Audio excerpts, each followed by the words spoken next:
My wife texted me at 6:42 a.m. on a Sunday. I was cleaning my old M40 rifle, the one I hadn't touched since retirement. The bolt was half disassembled, a cloth soaked in solvent in one hand, when my phone buzzed with a message that didn't even bother to blink twice. Let's be clear, my body is no longer your resource. Deal with it. No preamble. No context. Just that. Like I was a government department she was shutting down. Not a man she'd spent 11 years married to. Just logistics she no longer required. I stared at it for maybe 3 seconds.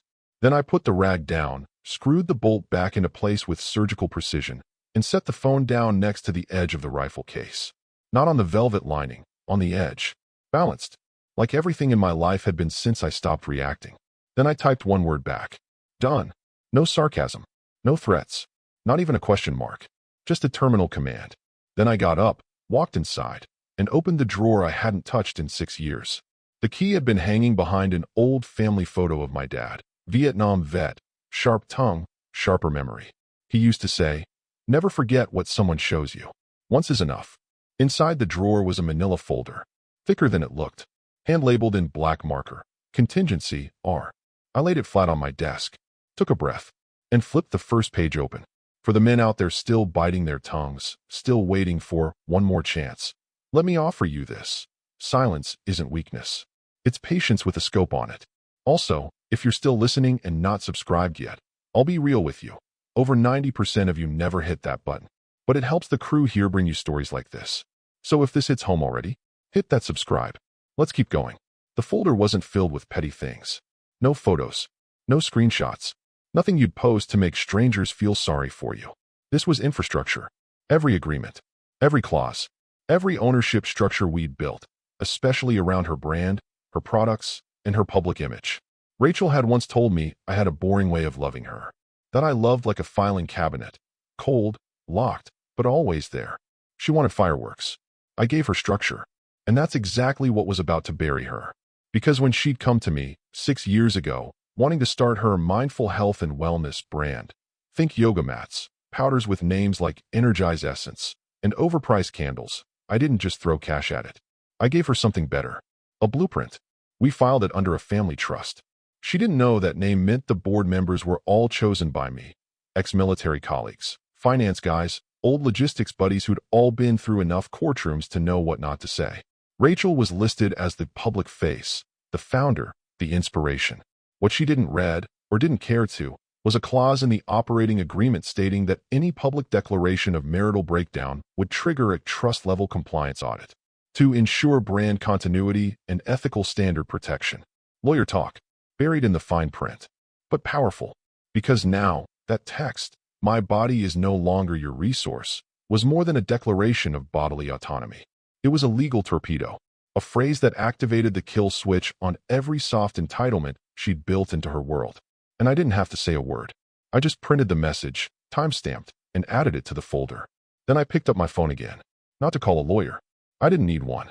I was one. Not by degree, but by study. A decade of compliance work had taught me how to speak court better than most bar-passed Ivy League freelancers ever could. I opened my laptop, clicked a file labeled R, exit draft, and updated the first page with the new timestamp. Then I printed it, signed it, and booked a filing appointment at the county courthouse for Tuesday. Rachel thought she was serving a message.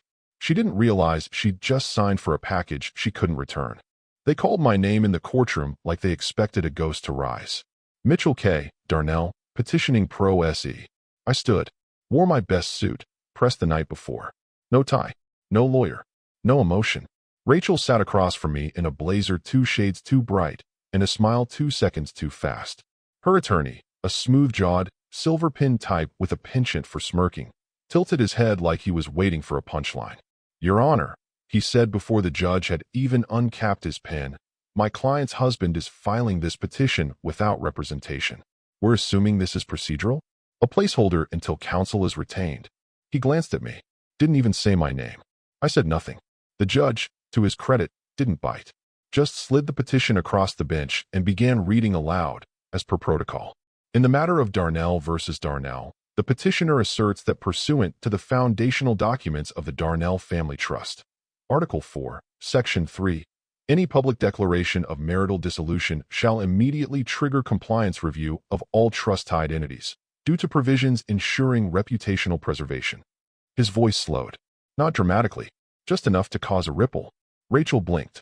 Her attorney leaned forward, the corners of his mouth beginning to dip.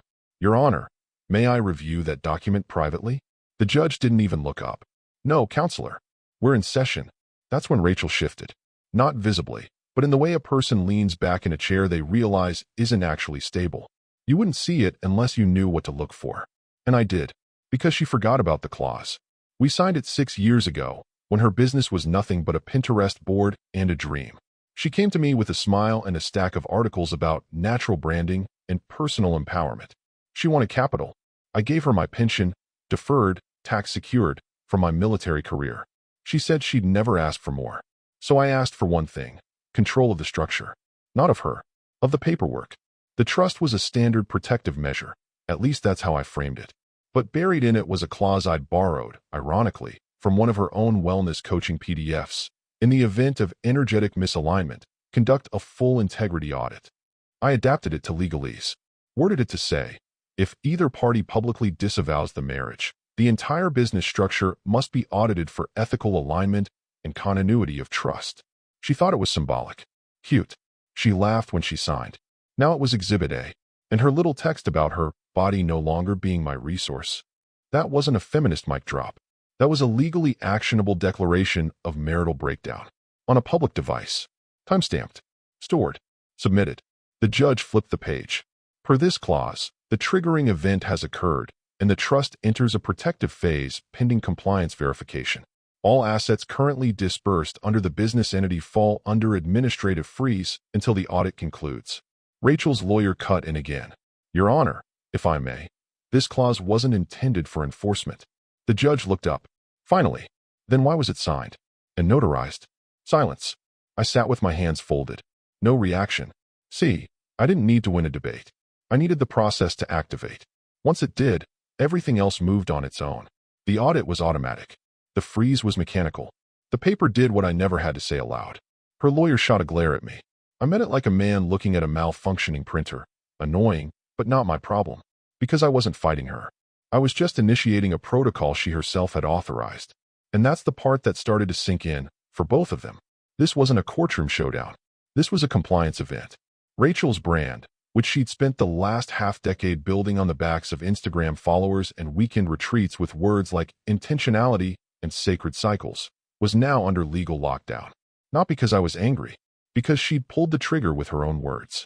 There were still 27 pages in the petition the judge hadn't read yet. He would. And by page 6, the smirking would stop. Rachel used to say she was the heart of her business. That her vision, her energy, her feminine alignment was what brought in the clients, the influencers, the morning show hosts with 2 white teeth and pre-written compliments. And maybe she was right. She could light up a room, speak in clean, curated phrases that made people feel like they were being seen, heard, elevated. She had that gift. She just never had the spine underneath it. That was my job. She wanted to build a clean wellness empire. But empires don't run on moon phases and hashtags. They run on contracts, inspections, licenses you don't get from Canva templates. When she first pitched Elemental Body, that was the name she chose after a weekend retreat in Sedona where a shaman told her she was a fire essence trapped in a water shell. She was high on momentum and low on facts. No supplier, no warehouse, no idea what FDA registration actually required. But I had contacts. Men and women I'd worked with in my military logistics days. People who had since moved into civilian compliance, import-export control, nutraceutical sourcing. Quiet professionals who didn't care about turmeric latte aesthetics. They cared about seals, documents, chain of custody, labels that wouldn't get flagged by the FTC. I made one call to my old colleague Halverson in Maryland. He lined up the supplier chain. Another to an old buddy in Virginia who ran QA inspections for domestic supplement facilities. The contracts were tight, and every single one was routed through the trust I'd already had set up for asset protection after my military retirement. She didn't ask about the paperwork. She just liked that her stuff was suddenly on shelves in boutique spas and online in sleek brown glass jars with earth-tone fonts. And the board? Never once in a photo. Never once invited to her launch parties. But they were real. 3 men and 1 woman. all of whom I'd handpicked. Not because they'd side with me, but because they understood how to disappear and still hold the switch.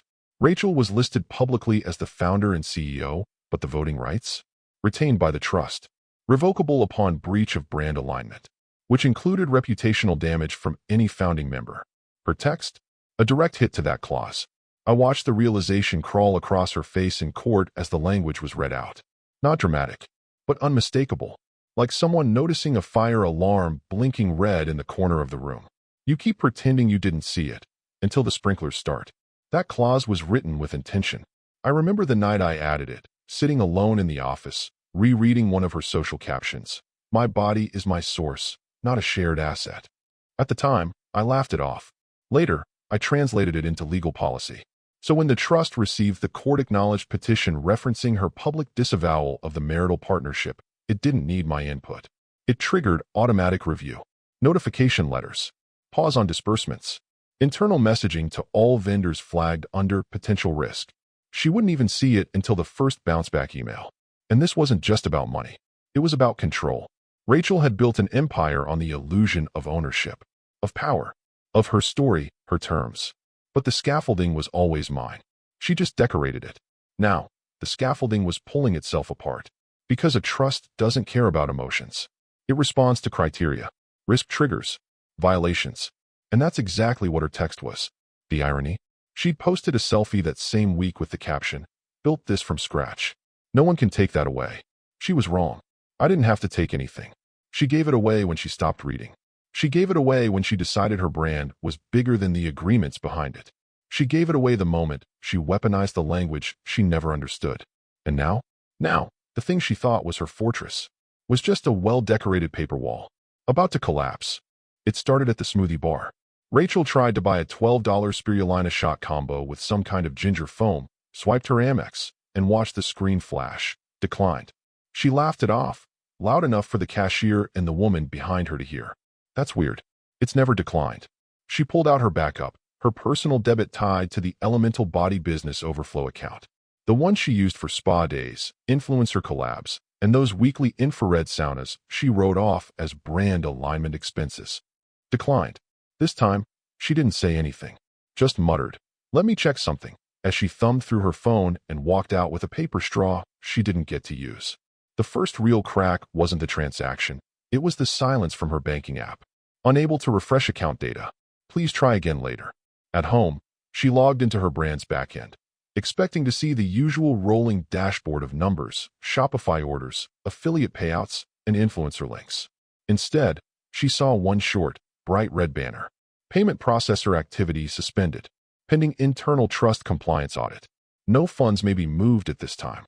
She called customer support. She never calls customer support. The rep was polite, almost too polite. Kept saying the same phrase. "We are unable to comment on internal trust audits. Thank you for your patience." That's when she called her lawyer. "I'm locked out," she said. Like actually locked out. Funds frozen. Processor frozen. Emails aren't going out to the mailing list. My account dashboard is showing red flags like we committed fraud. He replied with a smirk in his voice. "It's probably a glitch. Don't worry. I'll call their legal." He didn't sound worried. Yet, he made the call. Spoke to someone at the compliance desk at my former consulting firm, the same place I'd done back-end reviews for over a decade. The person who picked up the phone gave a name, then followed it with a phrase I once taught them personally how to say. "We cannot comment on trust proceedings, but thank you for verifying receipt of audit protocol." Click. Rachel's lawyer called her back. "Okay, there's definitely some activity on their end, but they're stonewalling. I'm filing a motion for clarification tomorrow. Should be routine." But Rachel didn't hear the word routine. She heard activity, and audit, and trust. The same trust she once brushed off as Mitchell's legal safety net. She opened her email. Nothing from her vendors. No updates from the newsletter team. Just one message from her brand's fulfillment warehouse. Deliveries paused pending review of contractual authority. She read it 3 times. Contractual authority? She was the CEO. She was the brand. But suddenly, her signature didn't carry the weight it used to. And what she didn't realize, what she couldn't have realized, is that the dominoes weren't falling randomly. They were falling in the exact order I designed. That trust? It wasn't just a financial structure. It was a behavior-triggered system. Silent unless prompted. Automatic once tripped. And the triggering language? She'd texted it. publicly. When the clause activated, it didn't freeze her. It froze the entity. That meant accounts, vendors, shipping schedules, domain auto-renewals, licensing reviews. Everything locked under the umbrella of trust-secured activity. She tried to post to her 60K followers. Her app glitched. The caption wouldn't publish. She logged in via desktop. The admin credentials had been reset. She called the IT manager, on contract through a third-party vendor. He apologized, said he received a suspension of access notice signed by the board. She screamed, "You know me. I am the board." He said nothing, because Rachel finally realized something. Being the face of something isn't the same as being its foundation. And the foundation was no longer taking her calls. The next morning, she woke to 4 emails, 2 voicemails, and a text from someone she hadn't spoken to in over a year, an old supplier rep from Idaho who once gifted her hand-painted chakra stones at a wellness expo. The email was short. Subject: Documentation Review Request. Hi Rachel. We've been contacted by Internal Audit Counsel regarding discrepancies in the compliance paperwork for SKUs 1142 through 1189, specifically around labeling, authorization, and contract renewal signatures. Please advise who currently holds operational signatory control. We've been asked to route all updates through the Trust Compliance Desk, not your office. She didn't even make it through the second paragraph before she swore out loud and dropped her phone into her turmeric oatmeal. The second message came from a marketing partner who used to fawn over her Insta lives like a teenage groupie. Now he was texting like she was radioactive. Hey Ratch, quick cue. Why is the FDA's secondary license for elemental supplement line under a compliance agent named Halverson? He's not on your site anymore. We just need to confirm the chain of custody before we greenlight the second quarter ad buys. Halverson, my old friend, retired Navy, now full-time shadow. She had met him twice, called him Mr. Spreadsheet, and rolled her eyes. He held her product line in his inbox. But the real slap came at 11:07 a.m. in a sterile email from a national chain she'd been publicly teasing a rollout with, just 6 days away. Dear Rachel, due to unresolved documentation queries regarding proprietary sourcing and trust governance review, we are pausing the onboarding of elemental body products pending confirmation of operational authority. We appreciate your understanding. Her hands were shaking when she read it. Not from fear, from confusion. She hadn't said anything publicly beyond that one text. She hadn't posted rants, hadn't thrown a tantrum online. Mitchell hadn't, either. He'd gone silent after court. No interviews, no tweets, no leaks. So how was this unraveling so fast? She didn't understand that silence is a language. And Mitchell had been fluent for years. Because all of her empire, every single connection she had bragged about at influencer retreats, at dinner parties, in her endless podcasts about building legacy with integrity, had been formed on paper that he drafted, through contacts he vetted, platforms he set up. She never bothered to learn how any of it worked. She just made it look good. And now, one by one, those same contacts were quietly pulling their hands away. Not with outrage, not with drama, just professional distance. Because they were all rereading their own contracts, digging through the email chains, checking the fine print on the service-level agreements, and seeing his name. Or worse, seeing no name at all, just the trust's signature block, with a clause that now meant something different. One of her brand's formulation partners, usually too friendly by half, left her a voicemail that was practically forensic. Rachel, we've had 2 separate inquiries about document trail legitimacy from your trust's audit desk. If there's been an ownership transfer, please confirm chain of command. Otherwise, we'll have to freeze development until clarity is restored. Sorry, she didn't even know what half those words meant anymore. And that was the point. She had spent years convincing herself she was the architect. She wasn't. She was a tenant. And the landlord had quietly revoked access. What made it worse was the absence of noise. Mitchell hadn't posted a single thing. No gloating. No angry counters. He wasn't leaking anything. The documents were. And they weren't whispering. They were screaming. Not to the public, but to the back end. To the vendors. To the accountants. To the regulators. All of them realizing she didn't actually own what she said she did. She just looked good holding it. Now, she was standing alone in a building with no keys, no authority, and an inbox that was slowly turning cold.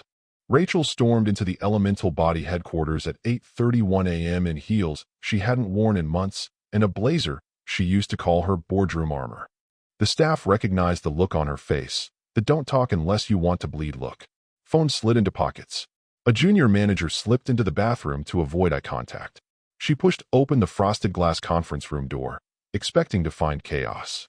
Instead, she found a meeting, already in session. 5 people seated, calm, focused, quiet. 3 men, 1 woman, and an empty 5th chair at the far end of the table with a single sheet of paper laid neatly in front of it. Her chair. No one looked surprised to see her. In the center of the table sat a recording device. Active. A red light blinking slowly. The woman at the head of the table, Sandra, one of the trust's compliance officers, looked up and said in the same tone one might use to acknowledge a weather update. "We're in closed session. You'll need to wait." Rachel's voice sliced through the air. "This is my company." Sandra didn't flinch. Instead, she read aloud, as if Rachel hadn't spoken. Pursuant to Article 6, Section D of the Elemental Body Operational Charter, Ms. Rachel Darnell has activated clause-level review by publicly disassociating from the founding structure, thus suspending all autonomous executive functions pending outcome of audit. Rachel's jaw tensed. That clause doesn't apply here. That's for financial misconduct or... It also applies to material reputational harm to the trust, Sandra interrupted. As explicitly defined in Exhibit G, which you signed on March 14, 2019. Your statement, and its corroborating timestamp, fall within those parameters. Rachel's hands curled at her sides. "Where's Mitchell?" "Not required for this session," someone else said without looking up. The door opened behind her. Her attorney, Nolan, walked in, tie half straightened, coffee stain blooming down his sleeve. "Sorry, parking was... Wait, what the hell is this?" Sandra slid a printed agenda toward him without getting up. Clause-level review per trust bylaws. Governance and suspension. Authority delegated to temporary oversight panel until legal resolution. Nolan scanned the first page. Paused. "Read slower." "Absolutely not," he said. "This is a hostile action. You're exceeding scope. My client retains controlling interest." "Incorrect," Sandra replied. "Your client retains public presence. Controlling interest resides in the founding trust, whose bylaws you are evidently unfamiliar with." Nolan's face flushed. "You're redefining terms." "No," she said, leaning back. "We're applying them." Rachel's gaze darted around the room, waiting for someone to side with her. No one met her eyes. Because these weren't the yoga instructors and content creators she brought on for authenticity. These were Mitchell's people.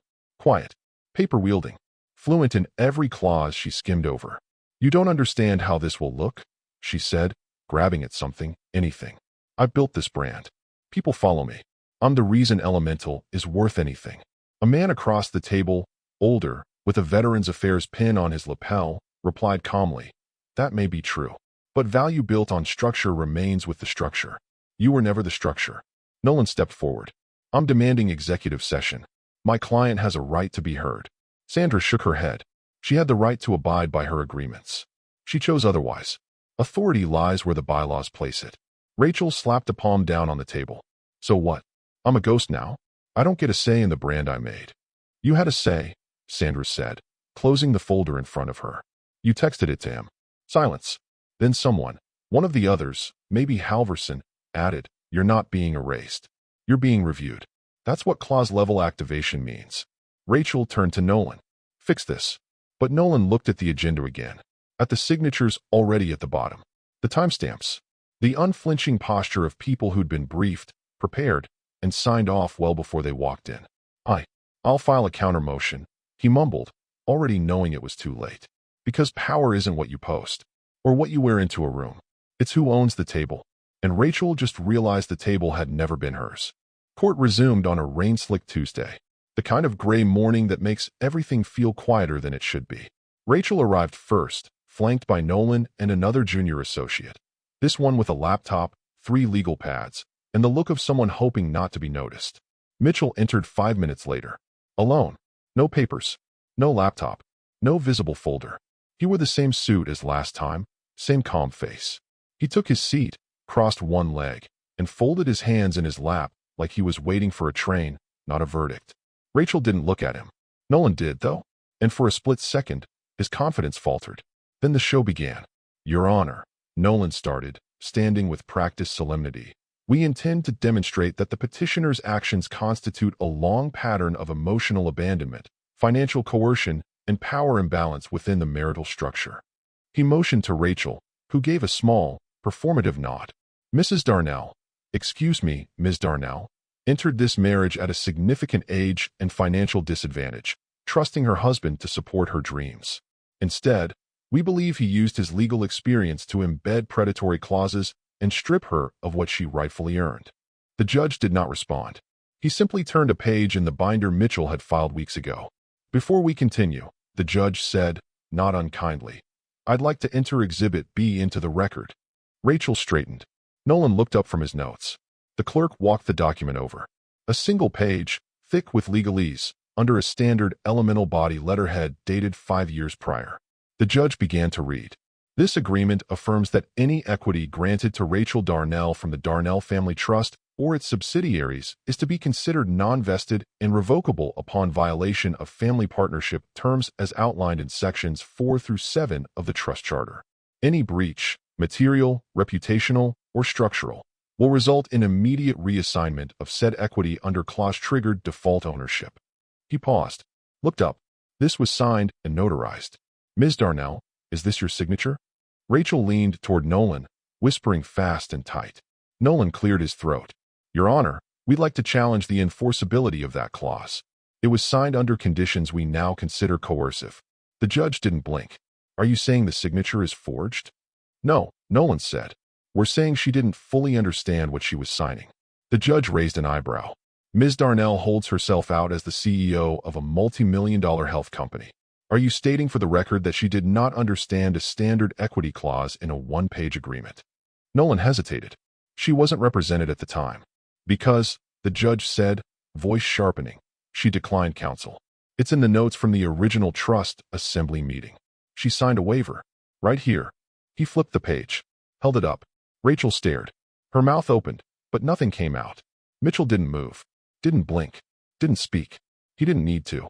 Because everything Rachel's legal team had prepared, pages of narrative, allegations, damage claims, hinged on the idea that she had built something together with him and was now being cut out unfairly.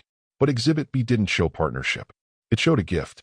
Conditional, structured, reversible. The judge continued. The triggering event in question, the text message sent on April 3rd at 6:42 a.m., stating, let's be clear, my body is no longer your resource. Deal with it, meets the definition of reputational disassociation under the language of the clause. Nolan raised a finger. We object to that interpretation. On what grounds? He blinked. Subjective context. Emotional language. The judge stared. You're objecting to the meaning of a direct sentence? A sentence your client has since confirmed publicly, in interviews and on record? Silence. Rachel stared down at the table.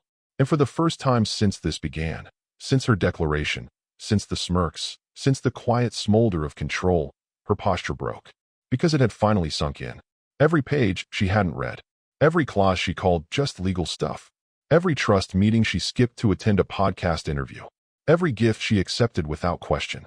They were here now, lined up like bricks, forming a wall she couldn't get past. The judge turned to Mitchell. Do you wish to make a statement, Mr. Darnell? Mitchell looked up slowly. No, Your Honor. And that was it. Because when the structure is sound, you don't need to shout. You just let it stand. It started as a throwaway post on a niche divorce support forum, a late-night rant thread titled, When They Pretend It Was All Theirs. The user posted a screenshot of the now infamous text, blurred out Mitchell's name, but left the time and phrasing intact. The caption read, She built a wellness empire. He built the infrastructure. This is how she told him it was over. Below it, the text message. Let's be clear, my body is no longer your resource. Deal with it. At first, the responses were predictable. Eye rolls, sympathy, a few jaded takes from people who'd been through similar endings. But by morning, someone had reverse image searched the text font. Then another found a podcast clip where Rachel read that very phrase as part of her post-empowerment mantra on a show called Vibrate Higher with Crystal Dawn. From there, it took less than 36 hours for the digital trail to converge. Her name, her brand, her wellness page. And suddenly, the story wasn't on a support forum anymore. It was on Twitter, Reddit, TikTok. Side-by-side comparisons of her glowing brand bio, built from nothing. Woman-owned, rooted in honesty. Next to screen caps of the court petition excerpts leaked by someone who'd clearly sat in that courtroom. Not Mitchell. He hadn't said a word. It was a former assistant, someone she'd laid off via email with a one-line message during a branding reorg. The assistant had kept notes, dates, PDFs, and a petty grudge seasoned perfectly for the internet. She didn't drop nukes, just facts. Attached to the viral thread was a single note. Y'all should know who really built Elemental Body. Look up the trust documents. Public filings are free. Pay attention to the dates. That was all it took. Now, her Instagram wasn't filled with affirmations and sponsored retreat posts. It was flooded with comments. Is this how you treat your business partner? Wait, didn't he fund the entire launch? So you borrowed his pension, then ghosted him with that text? Explain the trust clause. Why are all your product licenses under someone named Halverson? Rachel started deleting comments. But you can't mop a flood. Screenshots spread faster than she could hit delete. Her followers, mostly women who thought they were watching a self-made spiritual entrepreneur, were now questioning everything. And then the sponsors noticed. One by one, emails came in. In light of the emerging controversy, we're pausing the partnership until further clarity is provided. Our legal has advised us to remove your links until ownership structure is confirmed. An influencer she'd partnered with 3 times, a fitness coach with 1 million YouTube subs, posted a blunt story. I just found out I've been selling a product line built on a lie. That's not okay. Affiliate link removed. Sorry to everyone who bought. Rachel tried to spin it. She posted a reel, carefully lit, softly spoken, using this soothing green background she reserved for crisis. I want to acknowledge that relationships are complicated, that sometimes people's truths don't align, and that healing means reclaiming our power. It was a masterclass in saying nothing. The top comment? Just say you screwed over the guy who built your business. The second? This isn't healing. It's PR. She tried one more tactic, a carousel post of handwritten notes, vintage photos, a picture of her and Mitchell at their first trade show. The caption read, "Growth means letting go of what no longer serves you." People weren't buying it anymore. Because the screenshots didn't lie. Because the filings were real. Because her text, once a private jab cloaked as empowerment, had become evidence. And once it was out there, it wasn't a statement of strength. It was a confession. The comment sections turned. Her DMs went quiet. And through all of it, Mitchell said nothing. He didn't have to. The truth wasn't just leaking. It was trending. By the time Nolan filed the emergency motion, even he knew it was a dead sprint into a brick wall. But Rachel was unraveling fast, and he needed to be seen trying. That's how lawyers like him survive reputational implosions, performing effort like theater, just in case anyone's still watching. The motion was typed in a flurry, alleging procedural misconduct, reputational sabotage, covert asset disenfranchisement, and a dozen other phrases meant to sound surgical, not desperate. But the judge wasn't biting. They all gathered again. Third time. Same courtroom. Smaller crowd. No media. No fanfare. Just fallout. Rachel sat rigid, eyes locked forward, face void of color. Her brand was now under formal audit. Vendor contracts suspended. Affiliate codes pulled. Multiple sponsors had issued quiet cease and desist notices. Even her email list had been flagged as in dispute by their CRM vendor. She had become untouchable. Not scandalous, just radioactive. And now she was here, clinging to a last hope that the judge might see Mitchell's actions as too sharp, too premeditated, too cold. Nolan stood with the confidence of a man who knew he was bluffing into a hurricane. "Your Honor," he began, "we respectfully submit this emergency motion seeking injunctive relief from the systemic dismantling of my client's business operations, which, regardless of contractual nuance, have been weaponized through mechanisms not intended for dissolution but for governance." The judge blinked. "Counselor, I've read your filing. I also reviewed your client's original agreements. This isn't weaponization. It's execution." Rachel flinched. Nolan tried again. "We're not disputing the legality. We're disputing the intent. The spirit. Mr. Darnell is using the machinery of their past to erase her future. This isn't equitable." The judge folded his hands. "And yet, it's enforceable. Every clause, every signature, every waiver, every board vote. Your client acknowledged them. Repeatedly. In writing. For years." He turned to Mitchell, seated as always, calm, silent, with the patience of someone who's already done the hard part. "Mr. Darnell," the judge asked, almost cautiously, "do you have any comment before I issue my ruling?" And for the first time since that original text message, Mitchell spoke. 10 words. Measured. Precise. Quiet. "Your Honor, I don't want vengeance. I want closure." It wasn't a speech. It was a scalpel. The room didn't move. Even Nolan, who had prepared counters for 1,000 scenarios, had nothing.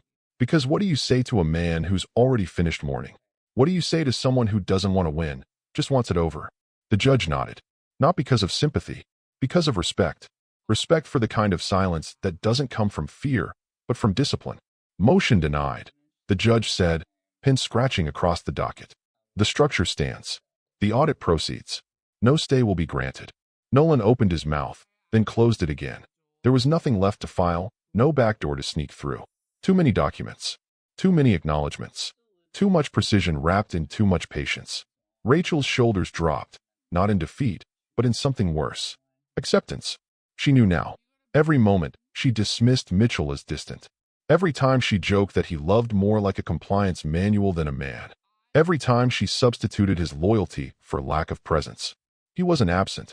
He was building the walls she'd one day run into. Mitchell stood, gave the slightest nod to the judge. No gloating. No glance at Rachel. Just one last moment of calm in a courtroom that had seen the slow, methodical end of a marriage disguised as a brand. Outside, reporters waited for statements. Only one man walked out, and he didn't say a word. It arrived in an unmarked envelope. No company logo, no wax seal, no threatening font stamped across the top, just her name, typed in the center like junk mail. Rachel had been ignoring her mailbox for days.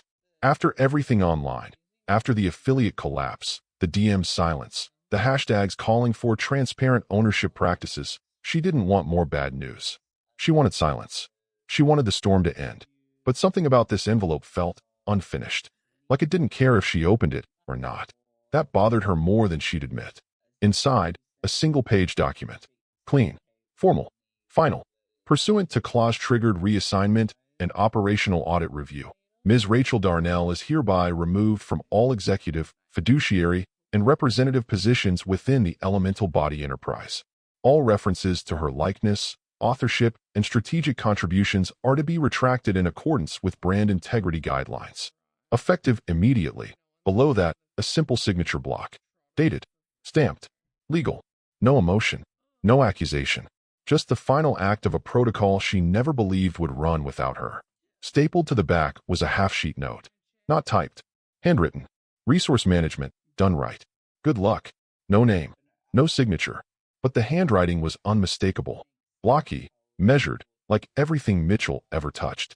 She dropped the envelope onto her kitchen counter, same counter she used to shoot her Instagram recipe reels from. The lighting now felt harsh, like it wasn't made for her anymore. She rushed to her laptop, opened the Elemental Body website. It loaded. Same color palette. Same branding. Same scrolling product images with softly glowing jars and serene fonts.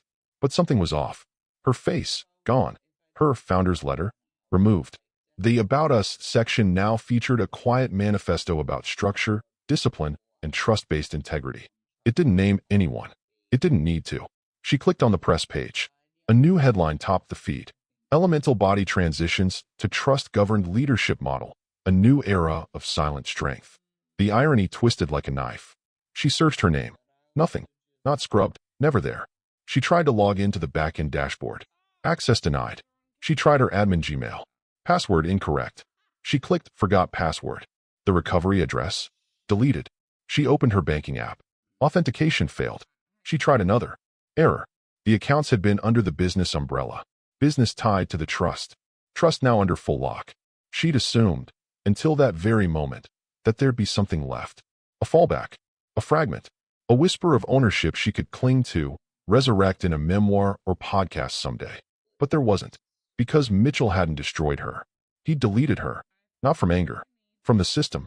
Like you would a bad line of code. No alerts. No drama. Just gone. She sat back in the same chair where she'd once filmed her Conscious Divorce series, smiling with that polished vulnerability, talking about release, empowerment, abundance. Now she just stared at the wall. Not crying. Not panicking. Because there was nothing to fight. No villain. Just a silence that stretched long and permanent. The kind of silence that doesn't ask for attention. The kind that says, you were never in control. You were just renting space.